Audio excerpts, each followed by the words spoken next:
இங்கே இந்த பொண்ணு காலையிலேயே ஸ்கூலுக்கு கிளம்பிட்டு இருக்கா. அவங்க பாட்டி, அவங்க அப்பா, அவங்க அம்மா எல்லாருமே பார்த்துட்டு இருக்காங்க. ஸ்கூலுக்கு போனால் 9த்லேயே இப்போ தான் ஃபஸ்ட் மார்க் எடுத்திருக்கா. அவங்க டீச்சரே சொல்கிறாரு, 10த்தில் இவர் தான் உனக்கு டீச்சராக இருக்க போகிறாரு, இந்த பொண்ணு நல்லா பார்த்துக்குவேன், நல்லா படிக்கிற பொண்ணுன்னு சொல்லி.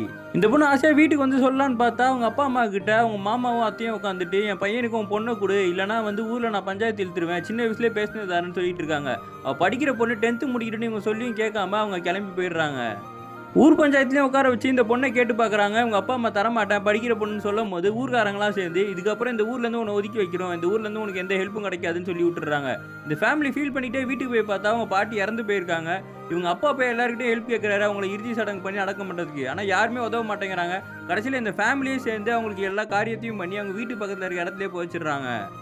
நம்ம அம்மாவுக்கு நடந்த மாதிரி நம்ம குடும்பத்துக்கு நடந்தோன்னா அவங்க அப்பா பயந்துடுறாரு. இதனால அந்த பஞ்சாயத்துலேயும் அந்த குடும்பத்துக்கிட்டையும் போயிட்டு என் பொண்ணை வந்து கல்யாணம் பண்ணி கொடுக்குறேன்னு ஒத்துக்கிறாரு. இந்த பொண்ணு ரொம்ப கஷ்டப்பட்டு இருக்கா ஸ்கூலில் உட்காந்து.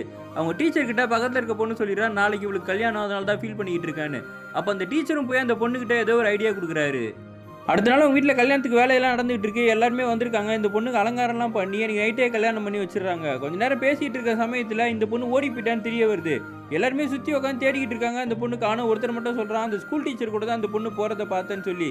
அப்போ பஞ்சாயத்து அப்பயே கூட்டி சொல்லிடுறாங்க இந்த கல்யாணம் செல்லாது, இதை நான் ரத்து பண்ணுறேன், அந்த மாப்பிள்ளைக்கு நீங்கள் வேறு பொண்ணை பார்த்துக்கலான்னு சொல்லி அனுப்பி விட்டுறாங்க. அடுத்த நாள் அந்த ஸ்கூல் டீச்சரை இந்த பஞ்சாயத்தில் நிற்க வச்சு நீ தான் அந்த பொண்ணை கூட்டு போனியா என்னும் போது நான் கூட்டு போகலன்னு அவர் சொல்லிட்டு இருக்காரு. இந்த பொண்ணு எங்கன்னு தெரியாதுன்னு சொல்கிறாரு. அப்போ அந்த பொண்ணு இன்னொரு டீச்சரோட அங்கே வந்துடுறா. அவர் என்ன கூட்டு போகல, நான் தான் இங்கேருந்து போனேன், எனக்கு அந்த கல்யாணம் பிடிக்கல, நான் படிக்கணும்னு சொல்லி. இப்படிலாம் செட் ஆகாதுமா, இந்த ஊர் பாரம்பரியம்லாம் கெட்டு போயிடும், உங்கள் குடும்பத்தையே நீங்கள் இந்த ஊர்லேயே நீங்கள் இருக்கக்கூடாது, வீட்டை காலி பண்ணிட்டு போயிருங்கன்னு சொல்லிடுறாங்க. அப்போ தான் காட்டுறாங்க இந்த ஸ்கூல் டீச்சர் கொடுத்த ஐடியாவே இதுதான். இந்த கேவலமான ஊரில் இருந்து இந்த குடும்பம் என்ன பண்ண போகுது, வெளியூருக்கு போய் அந்த பொண்ணு நல்லபடியாக படிக்கட்டும், ஹாஸ்டல்லாம் பார்த்துடலான்னு பிளான் பண்ணியிருப்பாங்க. இப்போ ஊரை விட்டே ஒதுக்குறதுனால இந்த ஃபேமிலியே வெளியூருக்கு போய் சந்தோஷமாக இருக்க போகிறாங்க. டீச்சர் காலையிலே அவங்க அப்பா விழுந்து ஆசீர்வாதம் வாங்குறாரு. அதுக்கப்புறமா வந்து வீட்டையும் கூட்டிகிட்டு இங்கேருந்து அவங்க கிளம்பி போயிடுறாங்க.